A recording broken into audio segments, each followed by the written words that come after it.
నమస్తే అండి. Welcome to our channel.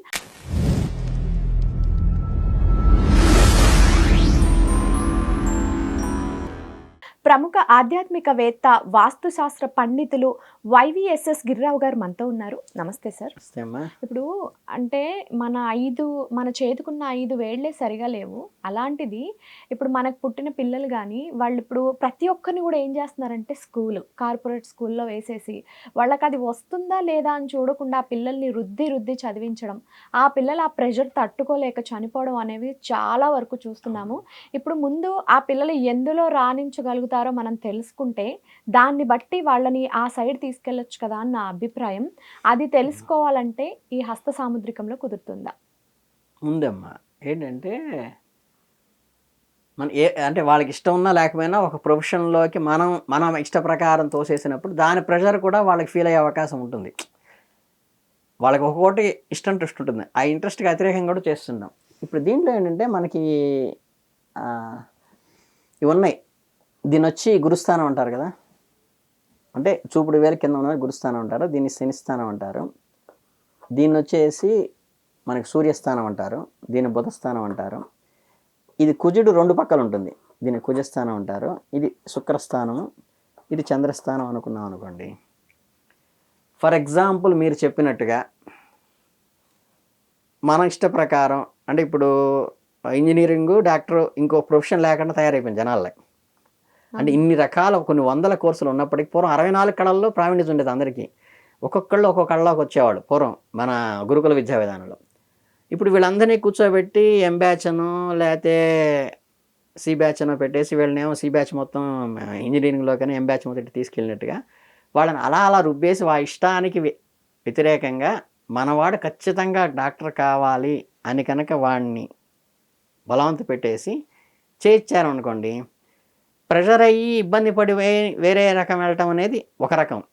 లేదు మనం పాజిటివ్గా ఆలోచించి తల్లిదండ్రుల కోసమో వాళ్ళు శ్రమ పెట్టారనో ఖచ్చితంగా బలవంతానో వీళ్ళందరూ కూడా ఒకటికి ఇది హైలైట్గా ఉంది, ఒకటికి ఇది హైలైట్గా ఉంది, ఒకటి హైలైట్ అయ్యి ఒక్కొక్కడికి ఒక్కొక్క గ్రహ అనుకూలత ఉంది.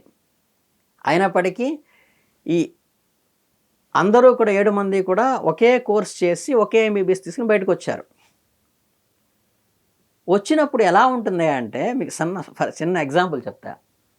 ఈ ఎంబీబీఎస్ చేసినట్టు గురుస్థానం బాగున్నవాడు ఏంటి, వీడు ఆర్కింగ్గా ఒక లెక్చరరో ప్రొఫెసరో లేకపోతే ఒక గురువుగా ఉపన్యాసకుడుగానో సమాజంలో గౌరవ మర్యాదలు కూడా ఒక పద్ధతిగానో ఉండాల్సిన జాతక చక్రం వాడిది. వాడిని ప్రొఫెసర్గానో లెక్చరర్గానో పెడితే మంచి షైన్ అయ్యే అవకాశం ఉంటుంది. కానీ ఈయన ఎంబీబీఎస్ చేయించారు వాళ్ళ తల్లిదండ్రులు.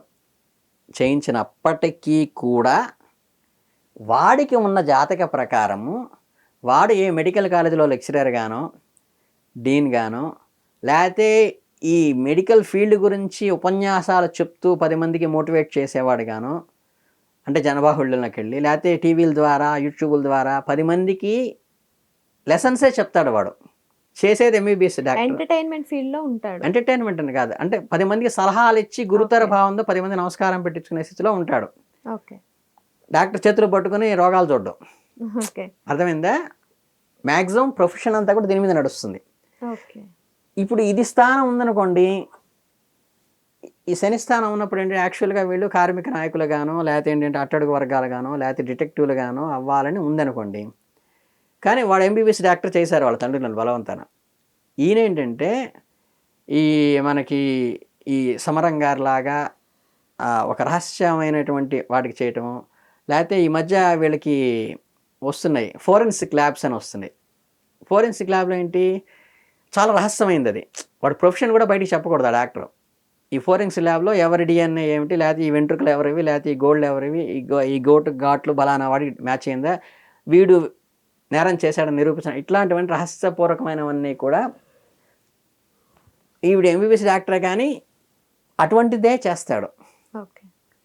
అట్లాగే ఇది యాక్చువల్గా మనకి రవిస్థానం కింద కనుక ఉబ్బెత్తుగా ఉంటే ఏ ప్రొఫెషన్లో సెట్ అవుతాడంటే వాడు పొలిటీషియన్ గానో లీడర్ గానో అలా రాజకీయాల్లోనో లేకపోతే గవర్నమెంట్ తరఫున పెద్ద జాబ్లోనూ ఉంటారు. ఈయన చేత ఎంబీబీఎస్ చేయించాం. ఈయన ఏం చేస్తాడంటే వెళ్తే గవర్నమెంట్ డాక్టర్ అవుతాడు. అర్థమైందంటే గవర్నమెంట్ ఇన్కమ్ తింటాడు. లేదా ఈ డాక్టర్స్ అందరికీ అసోసియేషన్ ఉంటుంది, అసోసియేషన్ హెడ్గా ఉంటాడు, లేదా లయన్స్ క్లబ్లో హెడ్గా ఉంటాడు.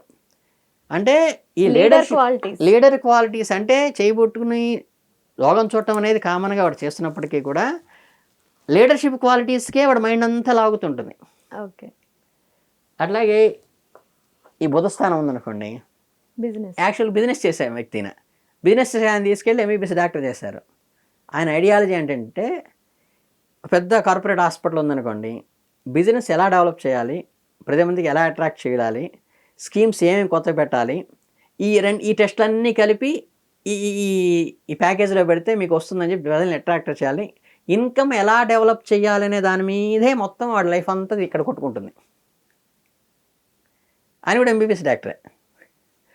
అట్లాగే మీకు కుజస్థానంలో ఉందనుకోండి, కుజస్థానం బాగుంటే ఏంటంటే వాళ్ళేంటి యాక్చువల్గా ఈ మారుదాయాలకి, రక్తపాతాలకి, లేదంటే కోరల్స్కి, తగాదాలకి, ఫ్యాక్షనిస్ట్ లైఫ్ అంటారు కదా, అటువంటి లైఫ్ డీల్ చేయాల్సిన వాడు వీడు. అంటే ఒక మిలిటరీ ఆఫీసర్ గానో లేకపోతే పోలీస్ ఆఫీసర్ గానో వెపన్స్తో పట్టుకుని ఆపరేషన్ చేయాల్సినటువంటి వ్యక్తిని తీసుకొచ్చి ఎంబీబీఎస్ డాక్టర్ చేశారు.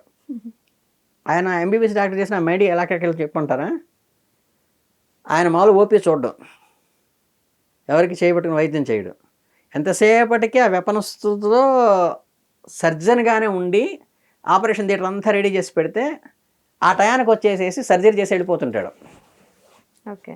అంటే ఆయుధాలతో, అంటే ఆయన ఫ్యాక్షనిస్టు కాలేదు, ఆయుధాలతో అంటే పోలీస్ ఆఫీసర్ కాలేదు, ఆయుధాలతో అంటే మిలిటరీలోకి వెళ్ళలేదు, కానీ డాక్టర్ అయినప్పటికీ ఆయన కొన్న జాతక ప్రభావం వల్ల ఆయన మొత్తం వెపన్స్తోనే పనిచేస్తాడు. టోటల్ సర్జికల్ ఇన్స్ట్రుమెంట్స్తోనే వర్క్ చేస్తాడు తప్పితే బిజీగా చేయడు. ఓకే, అర్థమైందా? అలాగే ఇప్పుడు ఇది చంద్రస్థానం అన్నట్టు అనుకోండి, చంద్రస్థానం అంటే కళలకి, కళాత్మకంగా కాయాలు అంటే గేయాలు పట్టడం కానీ, కవితలు రాయటం కానీ, బొమ్మలు వేయటం కానీ, ఆర్టిస్టిక్ మైండ్ ఉంటుంది వీళ్ళకి, మానసికంగా మోటివేట్ చేయటం అందరినీ ఇలా ఉంటుంది కదా. ఈయన ఎంబీబీఎస్ డాక్టర్తో సైకాలజిస్ట్ అవుతాడు. అంటే స్పెషలైజేషన్ సైకాలజీ మీదకి వెళ్తుంది. ఎంబీబీఎస్ అంటే తల్లిదండ్రులు బలవంతం చదివిస్తారు, పీజీ అనేది ఆయనకి ఐడియా ఉంటుంది.